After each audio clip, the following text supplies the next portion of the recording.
할렐루야. 예, 더운데 잘 지내셨습니까? 예, 올해가 제일 시원한 여름입니다. 아니, 앞으로의 여름보다 지금까지보다는 제일 더운 여름이지만은 앞으로의 여름에 비하면은 아마 올해만큼 시원한 여름 없을 겁니다. 마음껏 더위를 즐기십시오. 우리 인사하십시다. 평안하셨습니까? 우리 다 같이 일어나셔서 왕이신 나의 하나님 찬송 부르면서 주일 낮 예배 하나님께 드리겠습니다.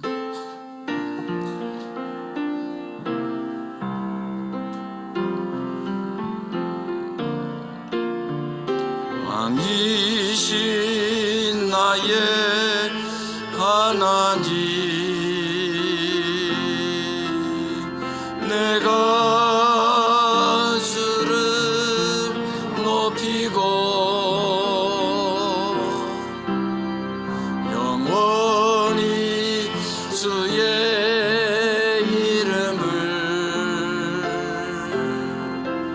송축하리이다.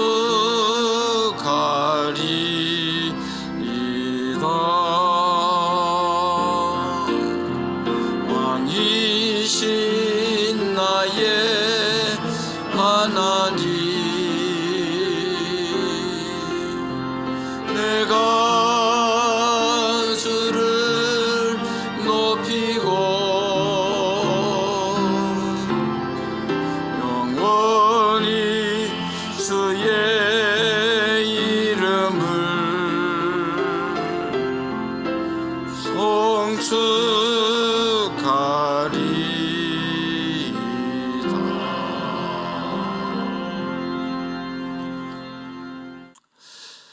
거룩하신 우리 아버지 하나님, 찬송과 존귀와 영광을 올려드립니다. 세상의 많은 사람들 가운데 우리를 하나님의 백성으로 부르시고 하나님 앞에 예배하는 삶을 살게 하심을 감사합니다.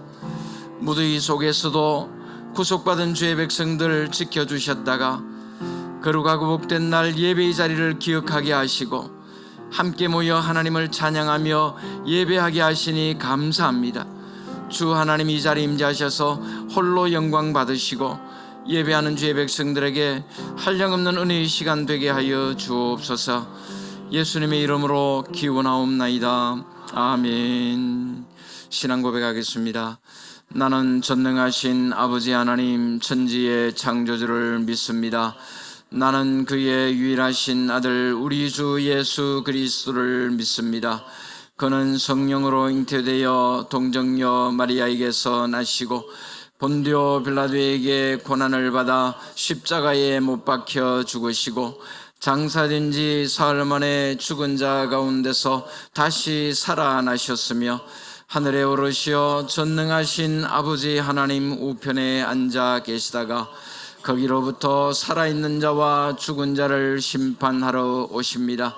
나는 성령을 믿으며 거룩한 공교회와 성도의 교제와 죄를 용서받는 것과 몸의 부활과 영생을 믿습니다. 아멘. 앉으셔서 교동문 23문 교독하겠습니다. 교동문 23문 교독합니다. 하나님이여 나를 판단하시되 경건하지 아니한 나라에 대하여 내 송사를 변호하시며 간사하고 불의한 자에게서 나를 건지소서. 주는 나의 힘이 되신 하나님이시거늘 어찌하여 나를 버리셨나이까? 내가 어찌하여 원수의 억압으로 말미암아 슬프게 다니나이까? 주의 빛과 주의 진리를 보내시어 나를 인도하시고 주의 거룩한 상과 주께서 계시는 곳에 이르게 하소서. 그런즉 내가 하나님의 제단에 나아가 나의 큰 기쁨에 하나님께 이르리이다. 하나님이여 나의 하나님이여 내가 수금으로 주를 찬송이다. 내 영혼아 내가 어찌하여 낙심하며 어찌하여 내 속에서 불안해하는가? 너는 하나님께 소망을 두라. 그가 나타나 도우심으로 말미암아 내 하나님을 여전히 찬송하리로다. 아멘. 찬송가 10장 전능왕 오셔서 찬송하겠습니다.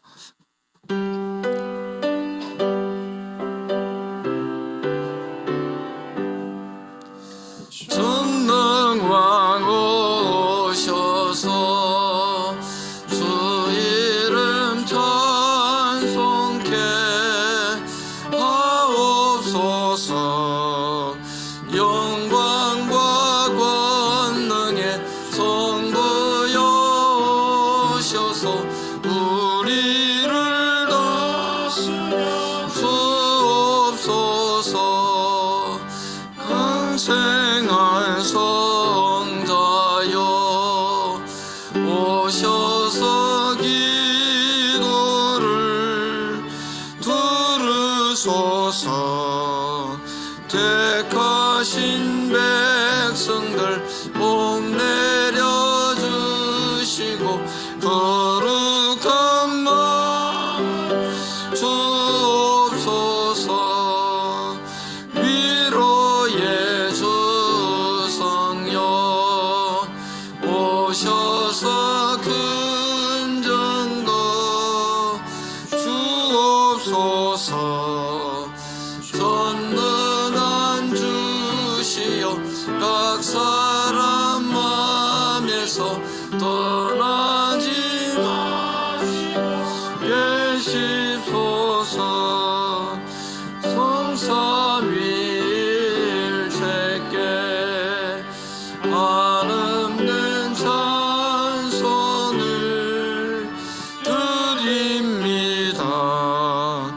존귀한 주님을 영광 중 배웁고 영원히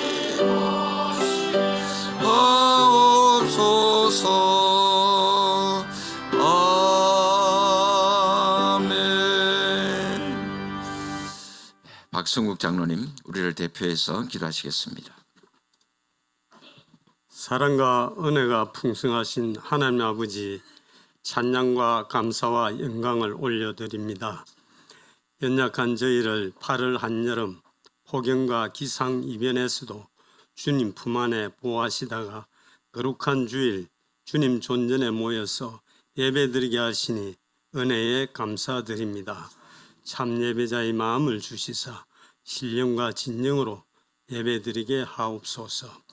하나님 아버지, 그러나 지난 한 주간도 세상에 살면서 육신의 연약함과 믿음이 부족하여 주님의 뜻대로 살지 못한 죄와 허물을 주님께 자복하고 회개하오니 십자가 보혈로 깨끗이 씻어주시고 정결케 하옵소서.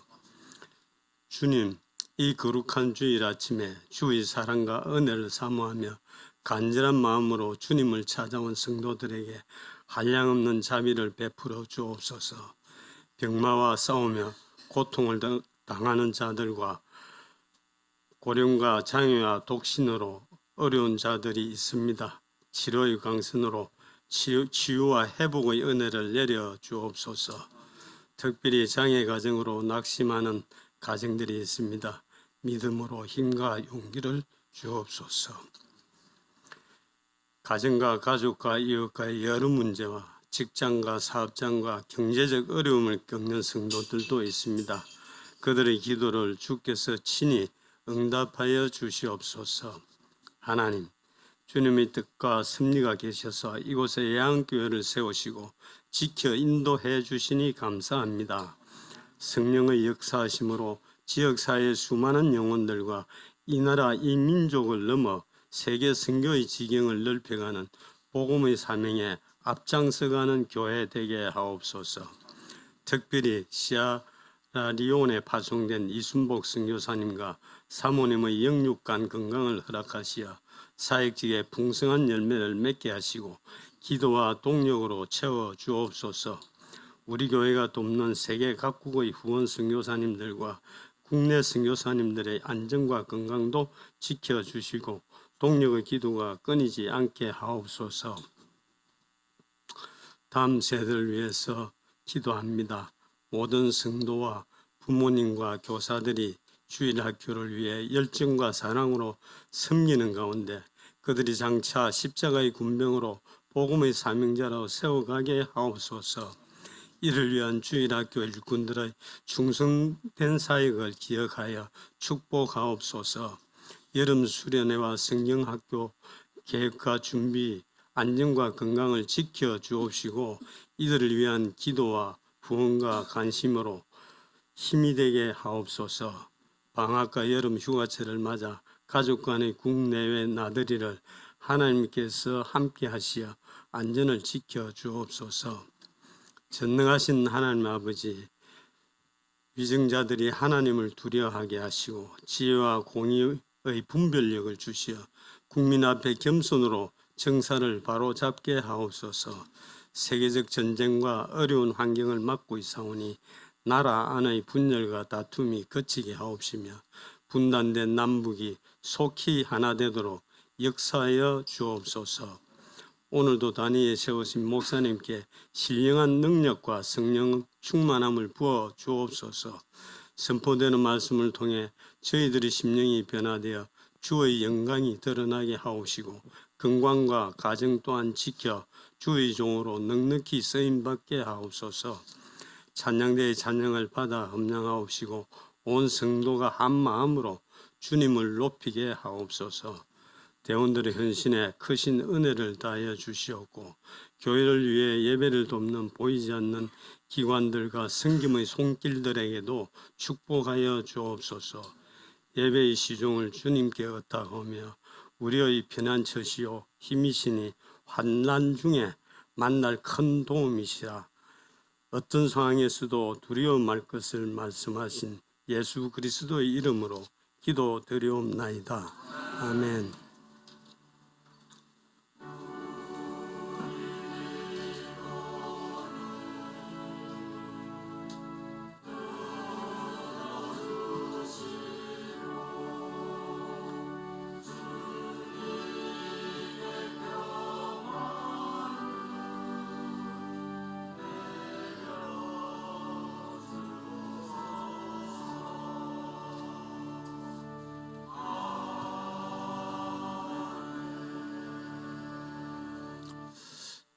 하나님의 말씀 봉독합니다. 신약 성경 갈라디아서 3장 23절에서 29절 말씀입니다.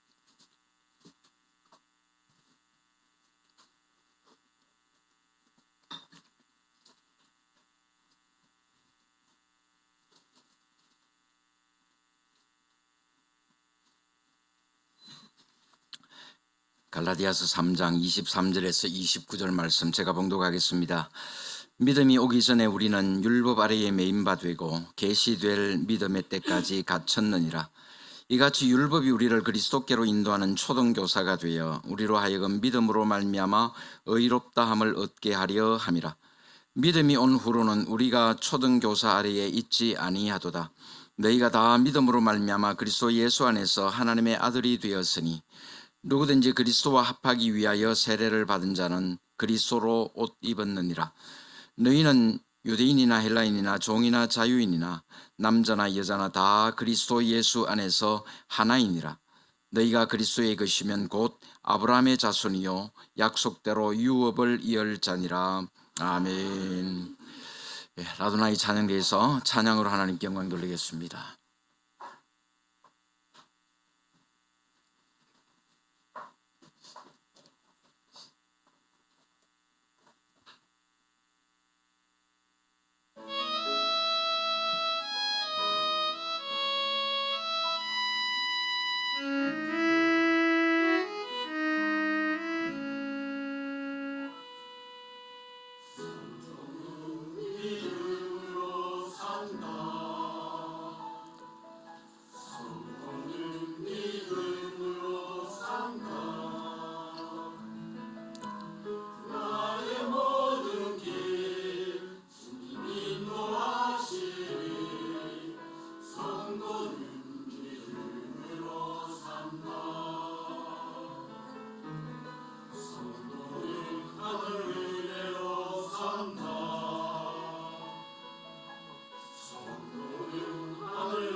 아멘. 예, 감사합니다. 요즘 날 많이 더우시죠? 휴가는 다녀오셨나요? 다녀오신 분도 계시고 또 가실 분도 계시고 아마 그럴 건데 미리 말씀드립니다만은 오늘 본문은 좀 딱딱합니다. 딱딱해요. 무슨 말이냐? 좀 신경을 써서 들으셔야 된다 그 말입니다. 휴가지에 아직도 마음은 안 돌아오고 계신 분 있죠? 빨리 돌아오시고 또 미리 가 계신 분들 미리 가지 마시고 또 설교 시간에 왔다 갔다 하시는 분들 계시는데 갔다 다니지 마세요. 막 온 천지 다 다니고 막 그냥 뭐 세계 일주까지 하고 막 여름 휴가 다 다녀오시고 하는데 그러면은 무슨 말 하는지 모릅니다. 그래서 30분이니까 우리가 정신 집중해서 우리가 말씀 들으면 좀 딱딱한 본문이지만은 은혜가 될 줄로 믿습니다. 여러분 복음이 뭔가요? 늘 말씀드립니다만은 복음은 예수 그리스도가 복음이에요. 예수 그리스도를 믿음으로 구원받는다. 그게 복음입니다.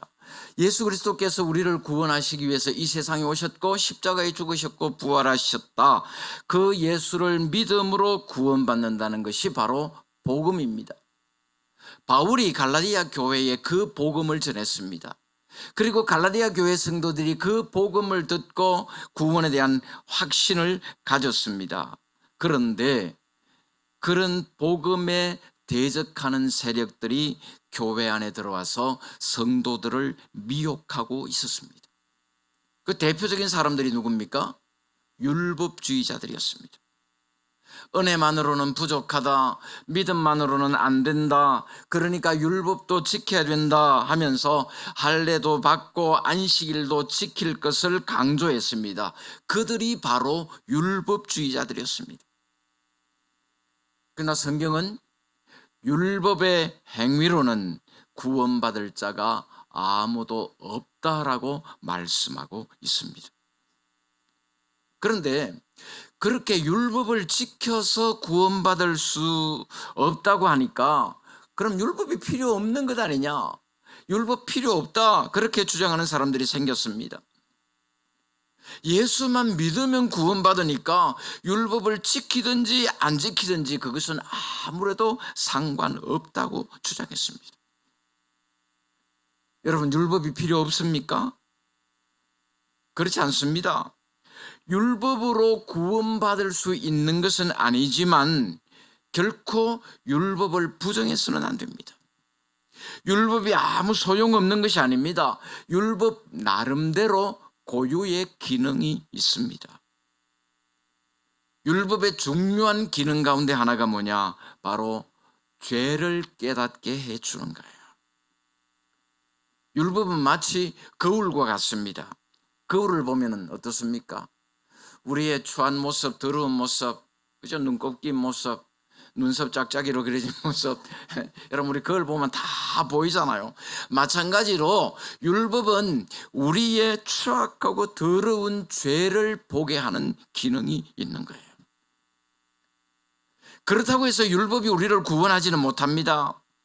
거울이 우리의 추하고 더러운 그런 모습들을 드러나기는 하지만 씻어주지는 못하는 것처럼 율법이 우리의 추악한 죄를 보게는 하지만 그 죄의 문제를 해결해 주지는 못하는 것입니다.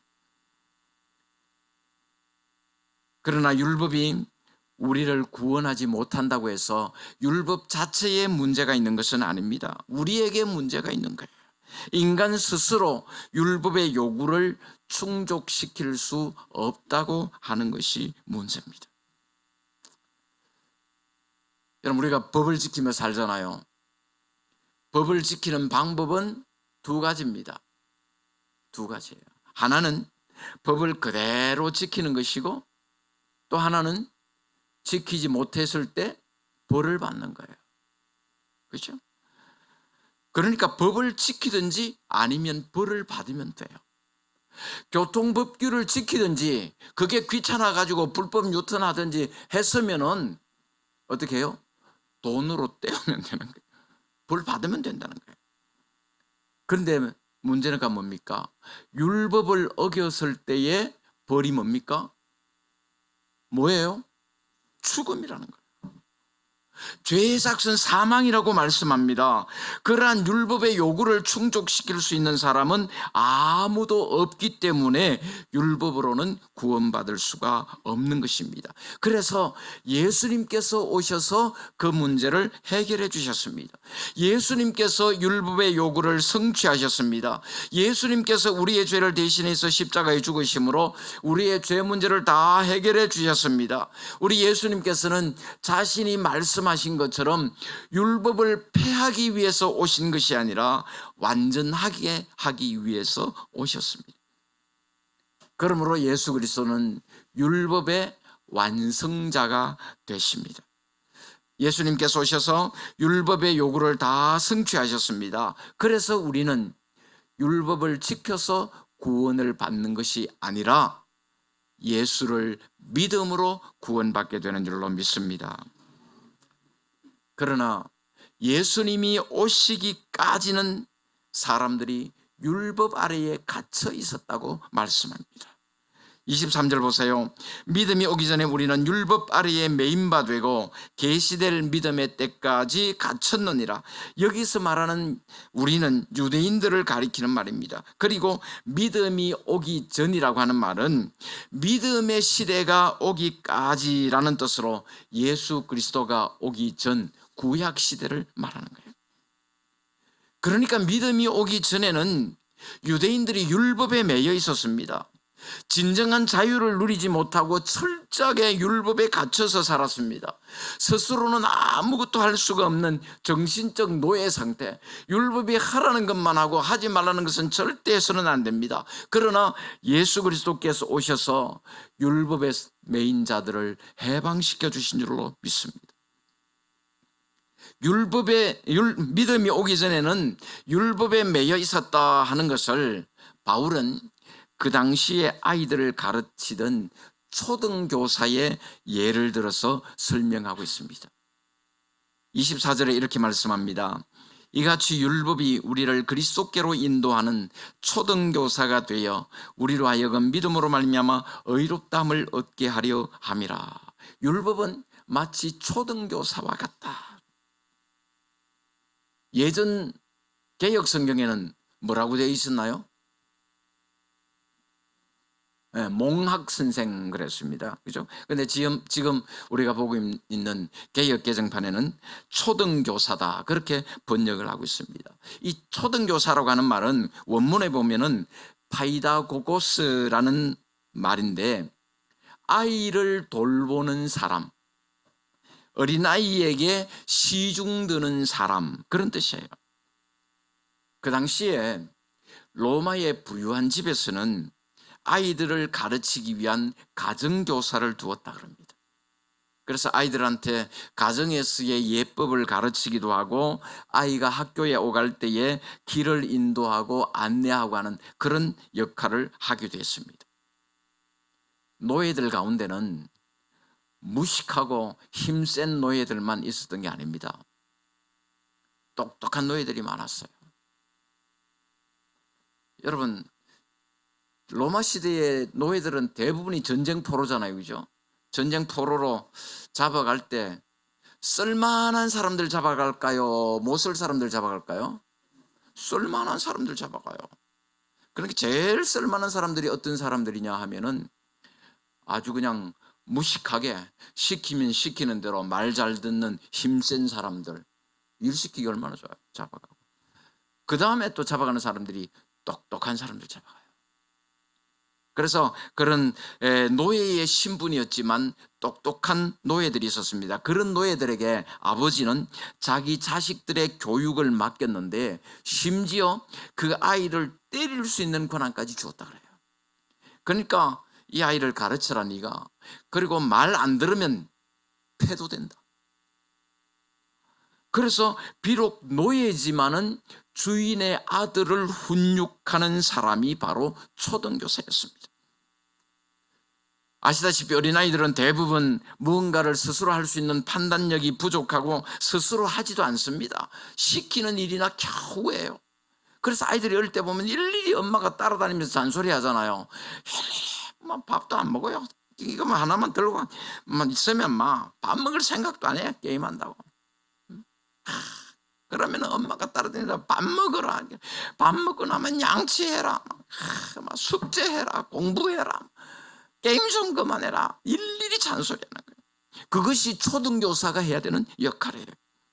그래서 초등교사가 하라 하지 마라 가라 가지 마라 사사건건 간섭하면서 잘못된 길로 가지 못하도록 인도하는 겁니다. 율법의 역할이 바로 그런 초등교사의 역할이었던 거예요. 그러니까 전부 하나님을 믿는다는 사람들이 수준이 안 되는 거예요. 그래서 전부 율법에 해라 하지 마라 가지고 사람들을 단속하고 간섭하고 그렇게 했던 것입니다. 그래서 율법을 보면 대부분이 하지 말라는 거예요. 바울이 지금 말하고자 하는 것이 무엇입니까? 복음이 오기까지 진정으로 원해서 뭔가를 해본 적이 없다는 거예요.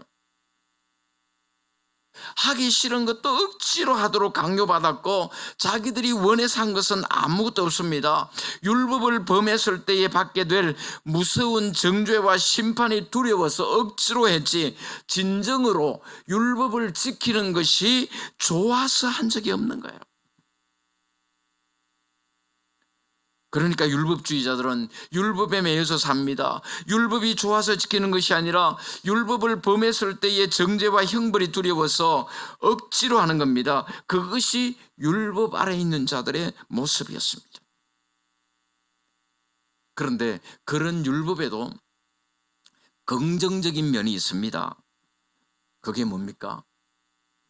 율법이 우리를 그리스도에게로 인도한다는 거예요. 24절 말씀 우리 같이 다시 한번 보겠습니다. 24절입니다. 이같이 율법이 우리를 그리스도께로 인도하는 초등교사가 되어 우리로 하여금 믿음으로 말미암아 의롭다함을 얻게 하려 함이라. 초등교사는 사실 공부를 가르쳐주는 선생님이 아니고 공부를 가르치는 선생님에게 데려다주는 선생님. 어린아이들은 보호가 필요하기 때문에 초등교사들이 일일이 따라다니면서 보호하고 인도하는 그런 역할을 했던 겁니다. 율법이 초등교사다 하는 말은 율법이 우리를 그리스도에게로 인도하는 그런 역할을 한다는 말입니다. 율법은 영적으로 성숙하지 못한 사람들에게 하나님께서 자신을 알리시고 죄를 깨닫도록 하기 위해서 사용하신 도구입니다. 하나님께서는 율법을 통해서 우리 인간으로 하여금 죄를 깨닫게 하시고 예수 그리스도를 보게 하십니다. 그것이 율법이 우리를 그리스도에게로 인도한다 하는 말씀의 의미인 것입니다. 율법으로 인해서 인간은 자신의 죄를 깨닫게 되고 인간에게는 가능성이 없다는 사실을 알고 절망하게 됩니다. 결국 예수 그리스도 외에는 해결 방법이 없다는 사실을 알고 그리스도를 향해서 나아가게 되는 것입니다. 믿음이 오기 전, 그러니까 예수 그리스도를 믿음으로 구원받는다고 하는 그 복음이 우리에게 전해지기 전에는 율법이 우리를 주장했습니다. 율법이 우리를 가두어 두었습니다. 율법이 우리를 지도했습니다. 율법의 정죄와 심판 아래에 있었습니다. 율법의 정죄와 심판이 두려워서 율법을 지키며 살려고 애를 썼습니다. 그러나 믿음이 온 후에는 우리는 더 이상 율법 아래에 있지 않습니다. 하나님의 자녀가 되었다고 가르쳐주고 있습니다. 25절 26절 이렇게 말씀합니다. 같이 봅니다. 믿음이 온 후로는 우리가 초등교사 아래에 있지 아니하도다. 너희가 다 믿음으로 말미암아 그리스도 예수 안에서 하나님의 아들이 되었으니. 믿음이 온 후로는 우리가 초등교사 아래에 있지 않습니다. 믿음이 온 후라는 말은 예수 그리스도께서 오신 후를 말합니다. 예수 그리스도께서 오시기 전에 우리는 율법의 지배 아래에 있었습니다. 그러나 믿음으로 말미암아 하나님의 자녀가 된 지금은 더 이상 율법의 지배 아래 있지 않다는 말입니다. 초등교사가 주인집의 아이를 맡아서 지도하고 가르칩니다. 언제까지 할까요? 그 아이가 자랄 때까지. 그 아이가 성장해서 자기 스스로 어떤 일을 결정하고 판단할 수 있는 때가 되면은 초등교사의 임무는 끝나요. 그러니까 초등교사는 아이가 어렸을 때에 중요한 것을 가르치기 위해서 일시적으로 교육을 담당하던 교사를 말합니다. 아이가 장성한 사람이 되면 더 이상 초등교사의 지도를 받지 않습니다. 그런 면에서 볼 때에 이 초등교사의 역할은 요즘 보면은 군대의 조교의 역할과 같습니다. 사관학교 가면은 조교들이 사관 생도들을 훈련시키잖아요. 훌륭한 장교를 만들기 위해서 때로는 아주 가혹할 정도로 혹독하게 훈련을 시킵니다.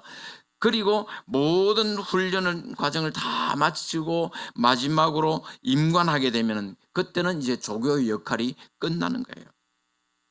이렇게 군대 조교들이 자기의 상관이 될 사람을 훈련시키는 것처럼 주인집 도련님을 가르치고 훈련시키는 역할, 그 역할이 바로 초등교사의 역할이었습니다. 우리가 아이들을 가르치다 보면은 때로는 야단을 치기도 하고 또 매를 들어야 될 때도 있습니다. 어릴 때는 옳고 그른 것을 분별하는 능력이 떨어지기 때문에 일일이 지시하고 가르쳐 주어야 돼요. 일일이 하라 하지 마라 말로 해줘야 됩니다. 말로 해서 안 되면 야단도 치고 매를 들 때도 있습니다. 그러나 성인이 되면 어떻게 합니까? 아무리 아들이라도요, 어른이 되면 어른 대우를 해줍니다. 일일이 잔소리 안 합니다. 야단 안 칩니다. 왜? 그렇게 하지 않아도 스스로 알아서 어떤 일을 판단하고 잘합니다. 야단을 맞지 않아도 될 만큼 성장했다는 거예요. 그러나 그렇게 성숙하기까지는 어떻게 됩니까? 일일이 간섭하고 잔소리하고 야단을 쳐야 되는 것처럼 영적으로 성숙하지 못한 사람들도 누군가의 간섭과 제재를 받아야 되는 거예요. 이렇게 해라 저렇게 해라 하라 하지 마라 간섭하고 속박해야 됩니다. 그렇지 않으면 스스로 자발적으로 순종하지 않습니다. 잔소리하고 야단을 쳐야 억지로 하랍니다. 그 역할이 바로 율법의 역할이었다는 거예요. 예수 그리스도께서 오시기 전에 우리는 율법 아래에 있었습니다. 율법이 우리를 속박했습니다. 아무리 노력하고 애써도 그 율법의 요구를 충족시킬 수가 없었습니다. 율법의 무서운 저주 아래 매여 있을 수밖에 없었습니다. 그러나 예수님께서 오셔서 우리를 율법에서 해방시켜 주셨습니다. 우리의 죄를 대신하여 십자가에 죽으심으로 율법의 요구를 충족시키셨습니다. 그것을 믿음으로 받아들이기만 하면 진정한 자유를 누리게 되는 줄로 믿습니다. 본문에서 말하는 믿음, 원문에 보니까 텐피스틴이라고 하는 말을 쓰는데요.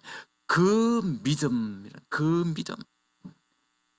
일반적인 믿음을 말하는 것이 아닙니다. 하나밖에 없는 믿음, 예수 그리스도를 믿는 믿음, 구원에 이르는 믿음, 그 믿음을 말하는 겁니다. 그 믿음이 우리에게 온 후로는 더 이상 우리는 율법 아래 있지 않는 것입니다. 그래서 이제는 율법에 매여서 하는 것이 아니라 믿음으로 하는 거예요. 아이들이 초등교사의 지도를 받을 때에는 자기 의사대로 하지 못합니다. 초등교사가 시키는 대로 합니다. 하라 하지 마라 하나하나 행동에 제약을 받습니다. 자기 뜻대로 할 수 있는 게 아무것도 없습니다. 그러나 성장하게 되면 더 이상 초등교사의 간섭과 지도를 받지 않는 겁니다. 율법에 매여서 사는 삶도 마찬가지입니다. 일일이 율법의 간섭을 받습니다. 율법의 조항을 따라서 할 수 있는 일도 있고 해서는 안 되는 일이 있습니다. 율법을 범하면 무서운 정죄와 심판이 따라왔습니다. 그런 저주와 심판이 무서워서 율법을 지켰습니다. 그러나 믿음이 온 후로는 그렇게 하지 않는다는 겁니다. 믿음으로 하는 거예요. 그러니까 예수님이 오시기 전에 율법에 매여 살던 사람들은 율법 어겼다가는 무서운 심판이 있고 정죄가 있으니까 그게 무서워갖고 그게 두려워가지고 억지로 합니다. 억지로 하지 말라는 건 또 억지로 안 합니다. 그러나 우리는 믿음으로 하는 줄로 믿습니다. 여러분, 우리가 왜 말씀에 순종하는 삶을 삽니까? 왜 주의를 지킵니까? 왜 봉사합니까? 왜 기도합니까? 하지 않으면 벌을 받게 될까 봐 두려워 사는 것이 아니라는 거예요. 믿음으로 하는 줄로 믿습니다. 여러분, 혹시 오늘 주일날 자주 이야기합니다만은 예배 빼먹고 어디 가다가 사고로도 날까 봐 가지도 못하고 억지로 마지못해 지금 와서 앉아 계신다고 한다면은 뭐 아래 있는 분이에요? 율법 아래 있는 분이에요. 그런데 우리는 율법으로 오늘 이 자리에 나온 게 아닙니다. 믿음으로 나온 줄로 믿습니다. 우리는 믿음으로 나오고 믿음으로 감사하는 거예요. 더 이상 율법의 지배를 받지 않는 것입니다. 그 당시 로마의 부유한 가정의 자녀들은 주인의 자녀임에도 불구하고 노예인 초등교사 아래에 매여서 살았습니다. 그러나 성장해서 성인이 되면 더 이상 초등교사의 간섭받지 않고 아들로 인정을 받습니다. 마찬가지로 믿음이 온 후에는 율법의 지배를 받지 아니하고 하나님의 약속을 믿는 믿음으로 말미암아 그리스도 안에서 하나님의 자녀로서의 권리를 누리게 된다고 말씀하고 있는 것입니다. 하나님의 자녀가 되었다고 하는 것은 우리 그리스도인들에게 최고의 영광입니다. 하나님 안에서 복을 받고 은사를 받고 영원한 유업을 받아서 누리고 그건 그 다음 문제예요. 하나님의 자녀가 되었으면 그 모든 것들은 그저 주어지는 건 선물입니다. 그냥 보너스로 따라오는 것들이에요. 하나님의 자녀가 된 것, 그것이 복 중에 복이요 은혜 중에 은혜인 줄로 믿으시기를 바랍니다. 하나님의 자녀가 된 자들은 그리스도로 옷 입은 자들이라고 말씀합니다. 27절에 누구든지 그리스도와 합하기 위하여 세례를 받은 자는 그리스도로 옷 입었느니라. 예수 믿고 세례받은 사람은 그리스도라는 새 옷을 입습니다. 과거의 종의 신분을 청산하고 새로운 지위를 얻게 되는 것입니다. 그리스도로 옷을 입는다는 것은 우리가 하나님 앞에서 그리스도와 같은 지위와 신분을 얻었다는 거예요. 하나님 앞에서 우리는 그리스도와 같은 권리를 누린다는 것입니다. 하나님 앞에서 우리는 존귀한 자들이 되었다는 말씀입니다. 그 당시 로마에서는 18살이 되면은 아버지가 아들에게 옷을, 무슨 옷인지는 모르겠습니다. 하여튼 옷을 입혀주는 것으로 성인식을 치렀어요. 요즘은 양복도 흔해 빠졌지만요. 옛날에는 보면 고등학교 졸업하고 이제 대학 가면은 이제 대학생 됐다, 이제 어른 됐다 그래가지고 그 대학 갈 때 양복 한 벌씩 맞추고 그랬잖아요. 장로님 그랬습니까? 예, 그랬죠. 저도 고등학교 졸업하고 나니까 한 벌 맞춰주더라고요. 예. 그러니까 로마에서는 18살이 되면 아버지가 아들에게 옷을 입혀줘요. 그러면서 이제 너는 어른이다, 성인이다 인정해 주는 거예요. 그런데 그것을 판단하는 것은 전적으로 아버지에게 달려있다고 합니다. 무슨 말이냐면은 18살이 되었을 때 이 녀석이 이제 철이 들었구나, 이제 어른으로서의 대우를 받아도 되겠구나 하면은 옷을 입혀주고 너는 이제 어른이야, 성인이야, 그렇게 인정을 해줍니다. 그런데 18살 때도 철 안 드나 그랬잖아요. 그냥 내준대요. 철들 때까지. 어린아이는 종들과 마찬가지로 간섭을 받고 때로는 억압을 당합니다. 종에게는 자유가 없습니다. 시키는 대로 해야 됩니다. 마찬가지로 부모는 아이들이 마음대로 하도록 버려두지 않습니다. 스스로 판단할 수 있는 능력이 없기 때문에 부득불 억압해야 되고 간섭해야 되고 초등학문 아래에 두어야 되고 청지기와 후견인 밑에 두어야 된다고 말씀하고 있는 것입니다. 그러나 성인이 되면 그렇게 하지 않습니다. 그렇게 할 필요가 없습니다. 어른으로 인정해 줍니다. 이래라 저래라 일일이 간섭하지 않습니다. 잔소리하지 않습니다. 스스로 판단해서 마음대로 하도록 내버려 둡니다. 영적인 부분도 마찬가지입니다. 예수 그리스도께서 오시기까지는 우리가 다 율법의 속박 아래 있었습니다. 세상의 초등학문 아래 있었습니다. 율법의 제약을 받았습니다. 그러나 예수님께서 오심으로 말미암아 우리는 아들의 명분을 얻고 유업을 받을 자로서의 자격을 획득하고 믿음으로 새 옷을 입었다고 말씀하고 있는 것입니다. 그러면서 바울은 아주 중요한 선언을 하고 있습니다. 누구든지 그리스도의 복음을 믿는 자는 믿음 안에서 하나라고 하는 것을 선포합니다. 하나님의 자녀는 차별이 없다는 것을 말합니다. 28절 말씀 같이 보겠습니다.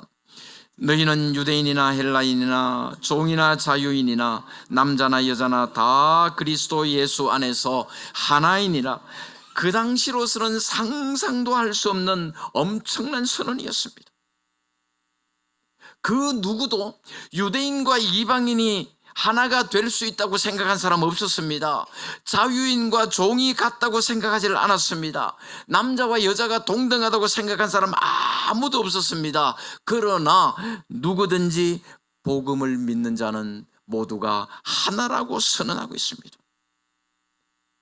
그럼 지금이야 그런 사실들이 당연하게 받아들이고 있지만은 그 당시에는 인간이라고 해서 같은 인간이 아니었습니다. 인간이긴 하지만은 수많은 계급과 계층으로 나누어져 있었고 서로 하나가 될 수가 없었습니다. 몇 번 말씀드린 기억이 납니다만은 그 당시 유대인들은 세 가지를 감사했다 그랬어요. 그죠? 첫째는 뭐 감사했죠? 이방인이 아니고 유대인으로 태어난 걸 감사했고, 두 번째는 종이 아니고 자유인으로 태어난 걸 감사했고, 세 번째는 여자가 아니고 남자로 태어난 걸 감사했다 그랬습니다. 그러니까 그만큼 유대인과 이방인 사이에, 자유인과 종 사이에, 남자와 여자 사이에 도저히 하나가 될 수가 없고 넘을 수 없는 엄청난 장벽이 있었다는 거예요. 그런데 복음은 그 장벽을 무너뜨리고 하나라고 선언을 하고 있습니다. 예수 믿고 그리스도인 된 자들은 아무 차별이 없습니다. 민족의 차별도 없고 신분의 차별도 없고 남녀의 차별도 없습니다. 누구나 그리스도 안에서 하나인 줄로 믿습니다. 여러분, 복음이 가르쳐주는 것이 무엇입니까? 인간 사회는 필요에 따라서 사람을 여러 계층으로 나누지만 하나님 앞에서는 모두가 다 죄인이고 차별이 없다는 거예요. 하나님은 유대인이라고 해서 더 큰 은혜를 주시고 이방인이라고 해서 은혜 주시지 않는 것이 아닙니다. 자유인이라고 해서 더 큰 복을 주시고 종이라고 해서 복을 주시지 않는 게 아닙니다. 남자라고 해서 더 사랑하시고 여자라고 해서 사랑하시지 않는 것이 아닙니다. 누구든지 그리스도 안에 있는 자에게는 차별이 없습니다. 모두가 하나입니다. 동등하다는 것입니다. 그리고 마지막으로 예수를 믿는 자들에게는 최종적인 선언을 하십니다.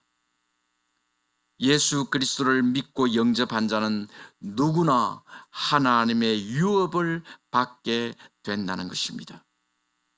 29절에 말씀합니다. 같이 봅니다. 너희가 그리스도의 것이면 곧 아브라함의 자손이요 약속대로 유업을 이을 자니라.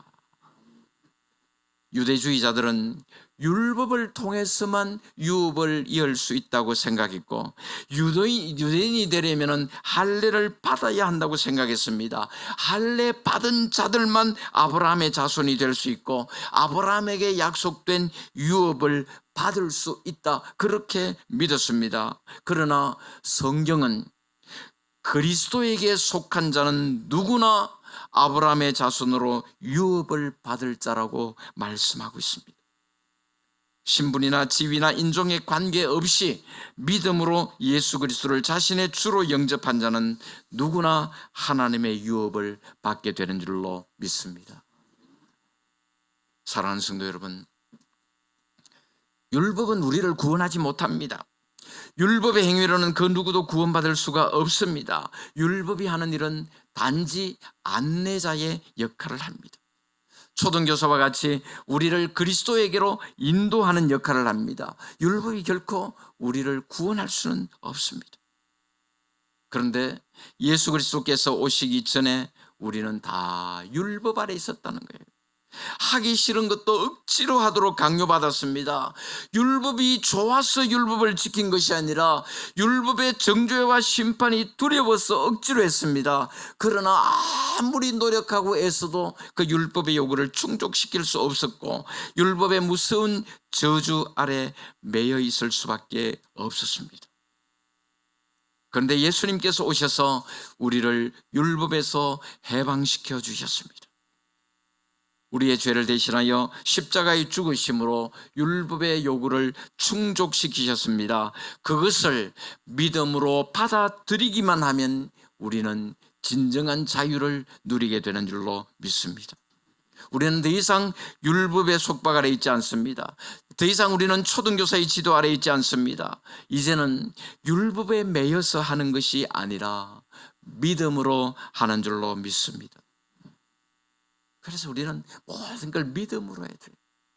지키지 않았을 때, 하나님의 말씀에 순종하지 않았을 때 내가 벌받지 않을까, 하나님 나를 징계하지 않을까, 그것이 무서워서 그게 두려워서 하는 것이 아니라 감사함으로 자발적으로 기쁨으로 하는 겁니다. 주의를 지키는 것도 기도하는 것도 봉사하는 것도 믿음으로 하는 줄로 믿습니다. 그것이 율법 아래 있지 아니하고 은혜 아래서 살아가는 우리 성도들의 진정한 모습인 것입니다.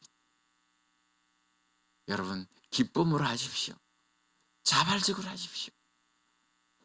여러분, 우리가 신앙생활 하다 보면 힘들어요. 꼬박 기도 생활 해야 되나? 꼬박 주일날 교회 나와야 되나? 그럴 수도 있습니다. 근데 마지못해 억지로 한다면 아직도 우리는 율법 아래 있는 자들이에요. 그러나 하나님 우리에게 주신 그 은혜를 기억하고 감사하면서 자발적으로 기쁨으로 즐거움으로 하나님의 말씀 앞에 순종하며 살아갈 수 있는 우리 모든 주의 백성들 다 되시기를 주님의 이름으로 축원합니다. 우리 말씀 생각하시면서 합심해서 기도하기를 원합니다. 하나님, 율법에 매여 있던 우리들을 해방시켜 주셨음을 감사합니다.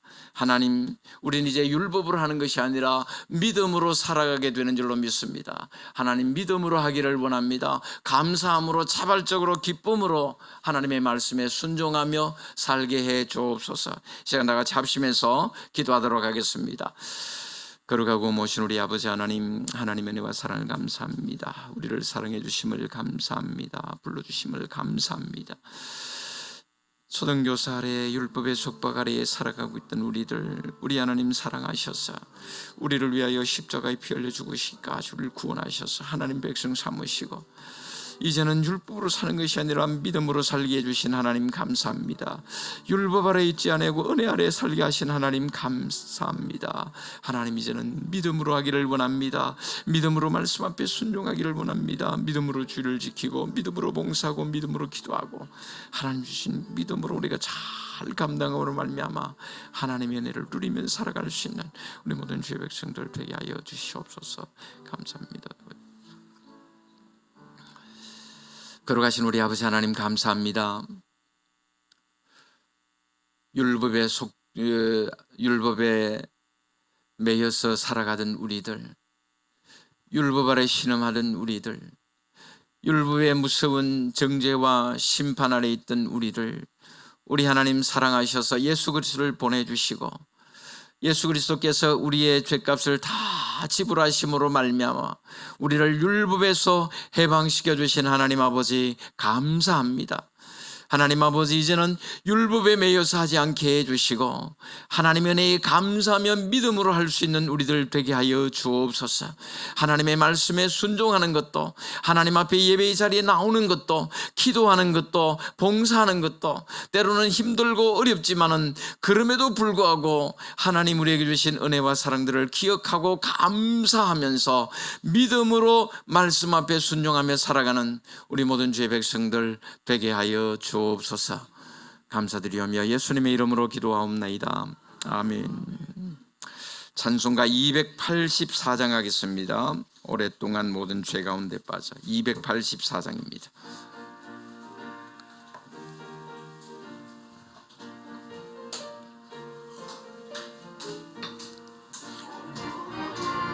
죄 가운데 빠져 더럽기가 한량 없던 우리들 아무 공로 없이 구원함을 얻 하나님의 자녀 지금 되었네. 주의 그 사랑 한량 없도다. 찬송할지어다 예수의 공로. 주의 그 사랑 한량 없도다. 찬송할지어다 예수의 공로. 주의 보혈로서 정결하게 씻겨 죄악에서 떠난 몸이 되었고 세상 근심 구름 간 곳 없어지니 하나님의 빛이 영화롭도다. 주의 그 사랑 한량 없도다. 찬송할지어다 예수의 공로. 주의 그 사랑 한량 없도다. 찬송할지어다 예수의 공로. 주의 깊은 잠과 떤 세상의 꿈을 어서 깨어나라 나의 친구여. 은혜 받을 날과 구원 얻을 때가 지금 온 세상에 선포되어 주의 그 사랑 한량 없도다. 찬송할지어다 예수의 공로. 주의 그 사랑 한량 없도다. 찬송할지어다 예수의 공로.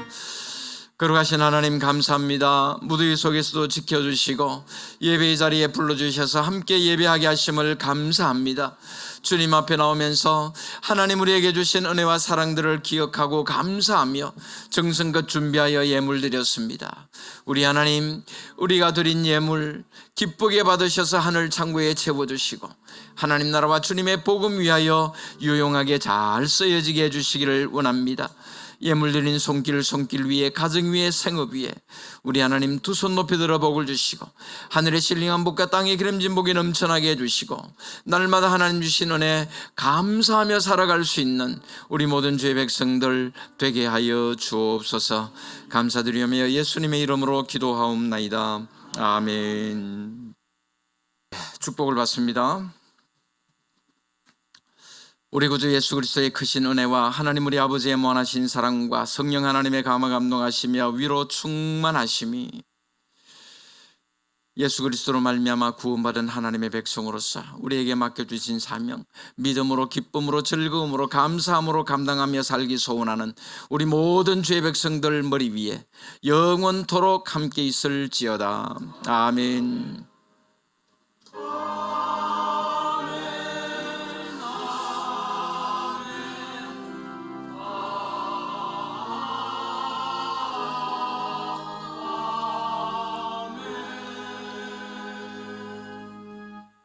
예, 감사합니다. 우리 인사하십시다. 믿음으로 합시다. 인사하겠습니다. 예, 다 같이 일어나셔서 우리 이런 교회 되게 하소서.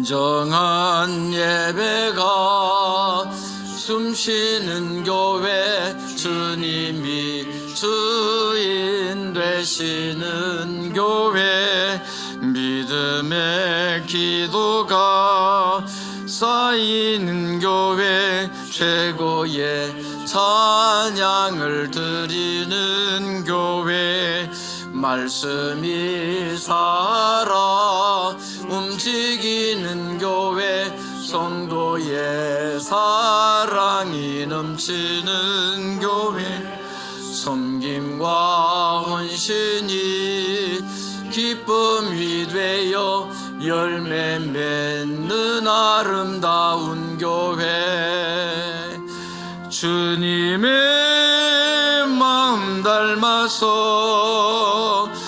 이웃을 사랑하는 교회, 주님의 영광을 위해서 빛 대신 주님 전하는 사랑의 불꽃이 활짝 피어나 날마다 사랑에 빠지는 교회, 주께서 사랑하는 우리 교회가 이런 교회 되게 하소서.